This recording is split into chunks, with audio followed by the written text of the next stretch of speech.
Ok, on va continuer ouais, sur la continuité.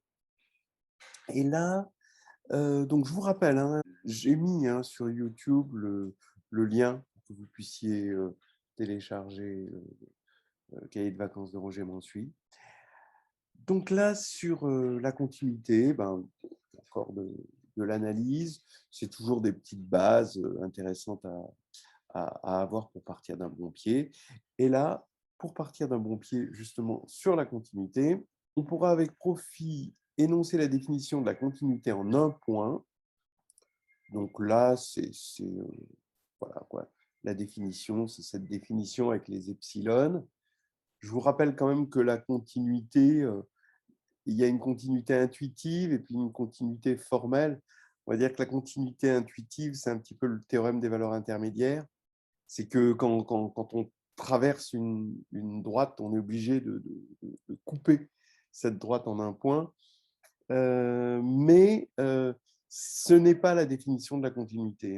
Donc, on a des fonctions qui vérifient le théorème des valeurs intermédiaires sans vérifier justement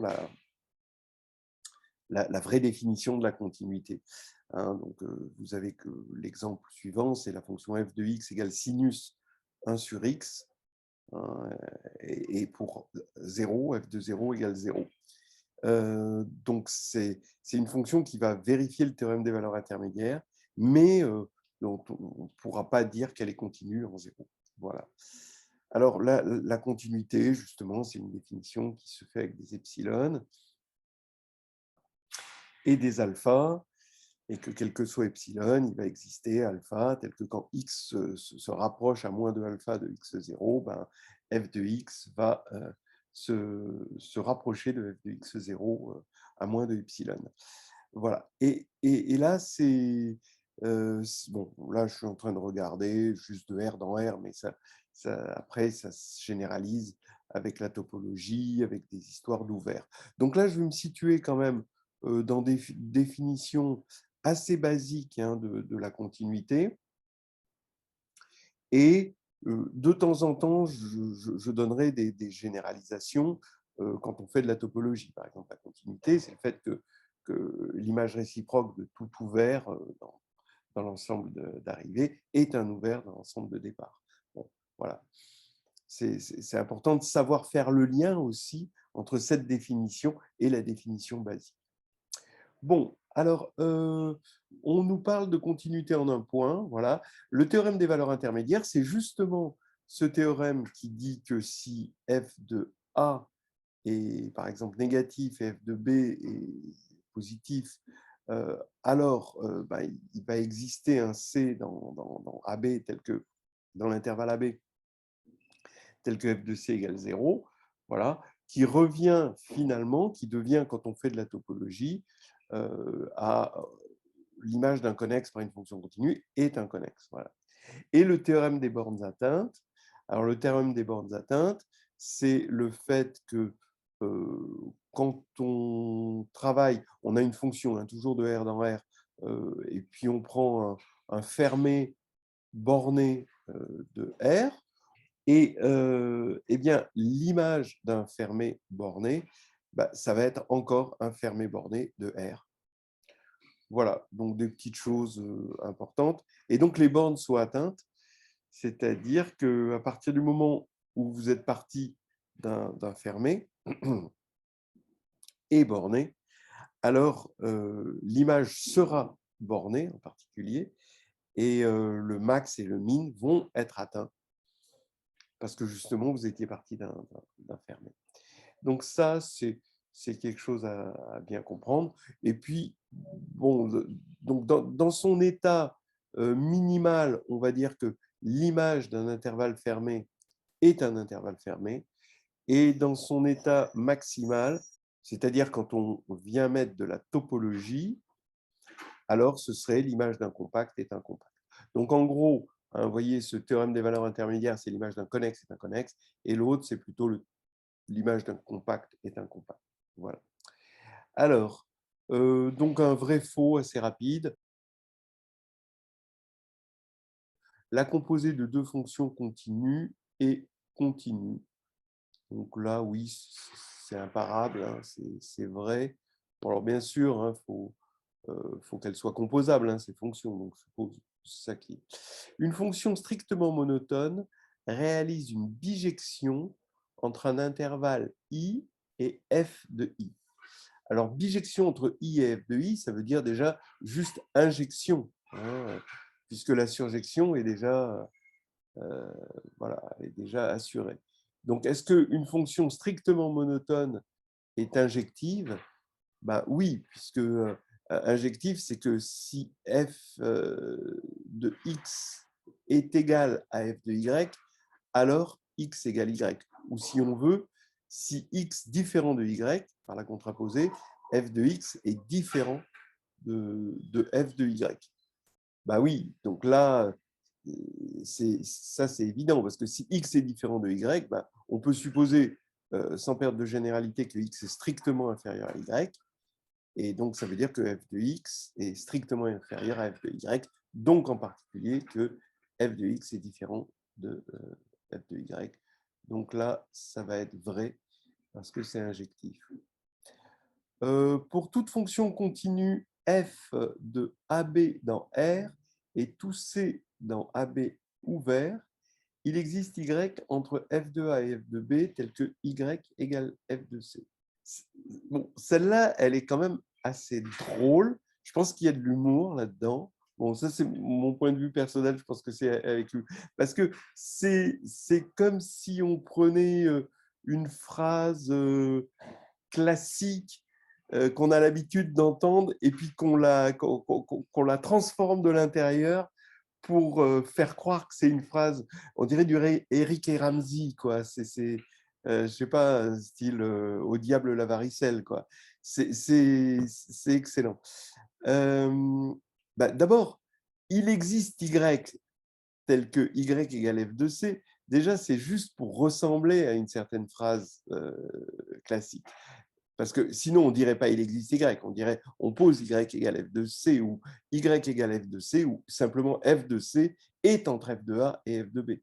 Donc finalement, on nous demande si, quand on a une fonction continue de AB dans R, est-ce que l'image de AB est égale à l'intervalle F de A, F de B? Mais ça, non. Si la fonction était, par exemple, strictement croissante, bah oui, là, ça marcherait, hein, d'après le théorème des valeurs intermédiaires, d'après le théorème des bornes atteintes, etc. Bon, on aurait que l'image du fermé AB, ce serait l'intervalle fermé F de A, F de B. Mais la fonction est juste continue, donc c'est faux, mais c'est drôle.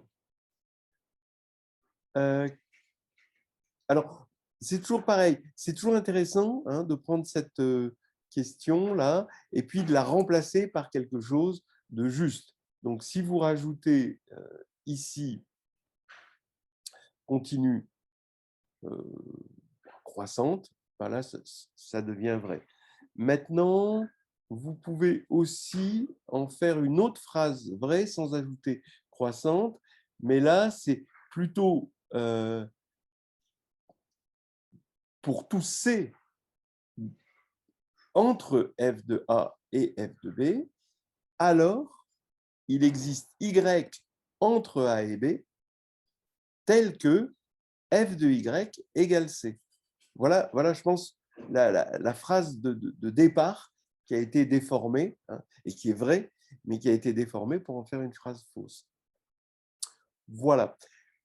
Une fonction continue et bornée, bon, non, évidemment, il faut que ce soit continu sur un compact, par exemple sur un intervalle fermé borné. Sinon, c'est faux, vous prenez l'exponentielle, elle est continue, mais elle n'est pas bornée. Une fonction périodique et bornée. Là, c'est déjà plus fin. On peut imaginer, donc je dirais que c'est faux, on va prendre une fonction tangente entre, d'accord, on prend la fonction tangente entre pi, moins pi sur 2 et pi sur 2.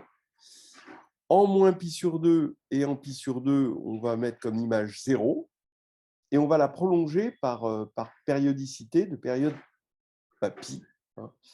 Donc, vous voyez ce que ça fait. Hein, ça fait ça, puis après, ça fait 0 au lieu d'être prolongé en l'infini moins l'infini, ben, on prolonge en 0.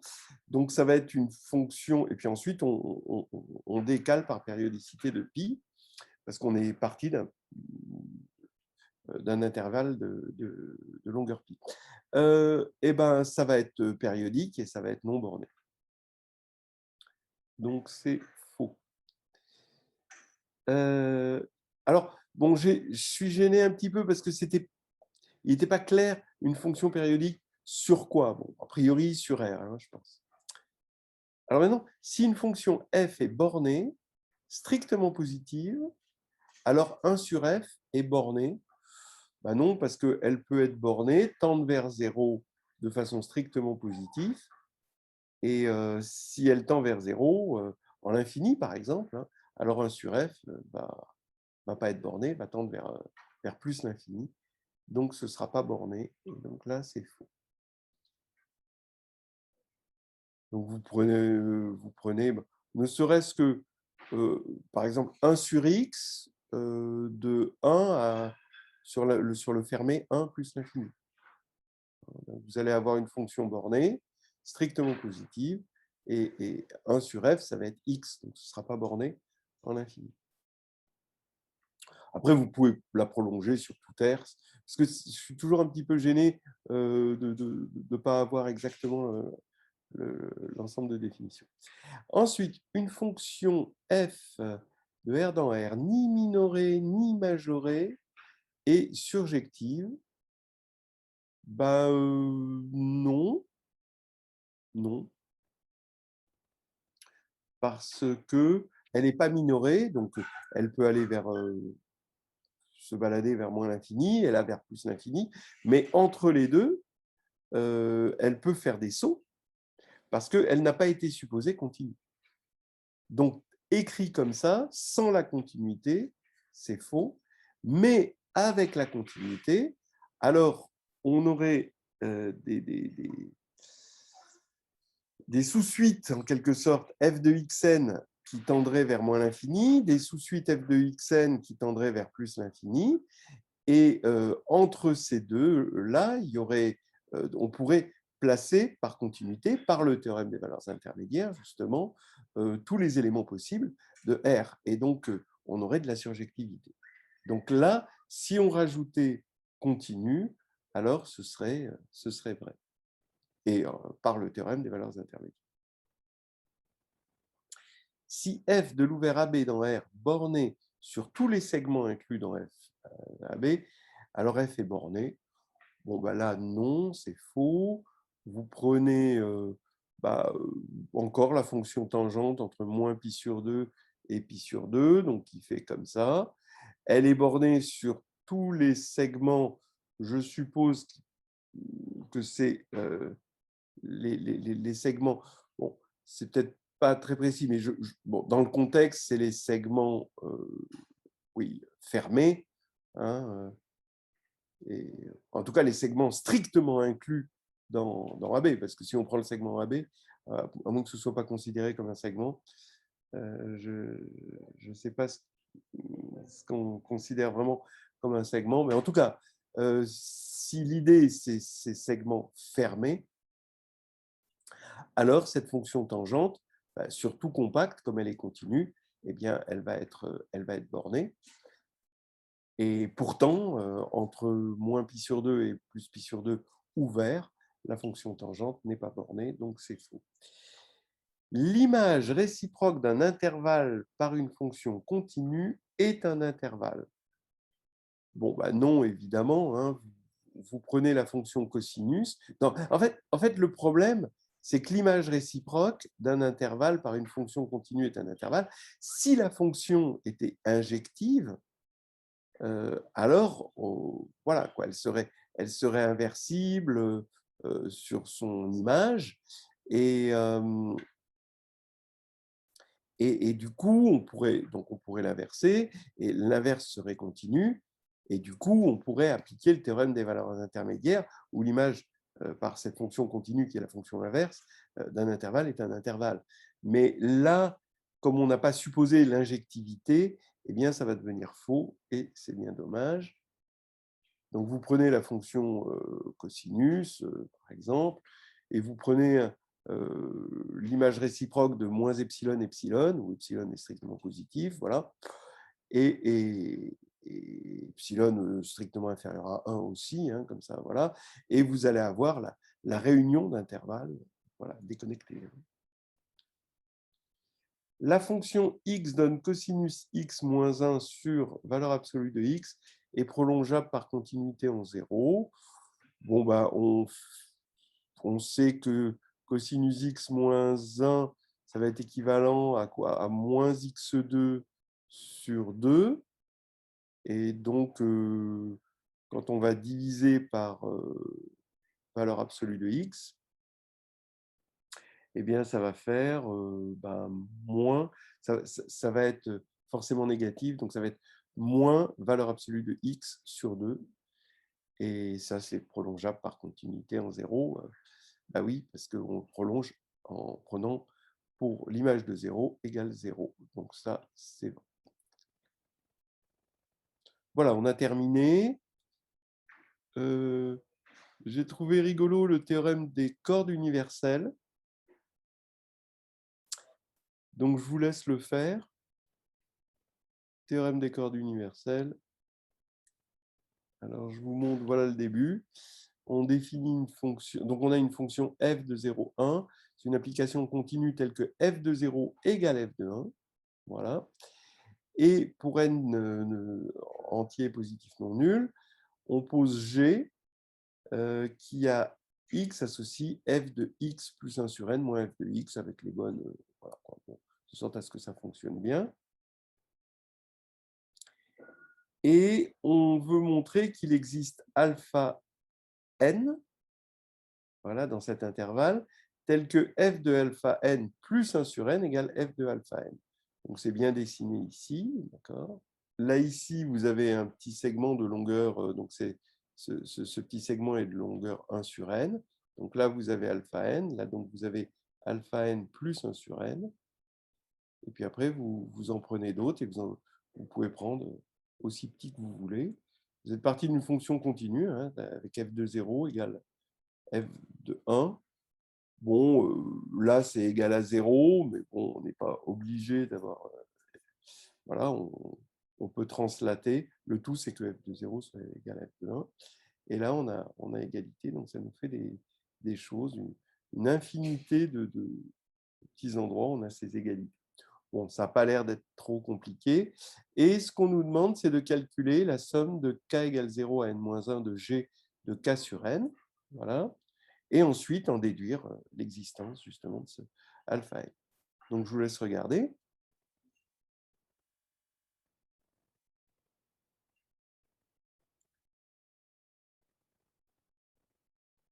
Alors, voilà la solution. Hein. Très facilement, ceci, vous voyez que ça fait égal à 0 par élimination terme à terme, parce que G, c'est ceci. Et puis donc, du coup, comme on a pris l'image d'éléments qui étaient espacés de 1 sur n, ben forcément, il y a cette élimination terme à terme, de sorte à ce qu'il reste que le plus grand terme et le plus petit terme, dans le sens qu'il va rester f de 1 moins f de 0. Voilà, et donc, ça fait 0. Donc ici, cette somme fait 0, ce qui fait que forcément, G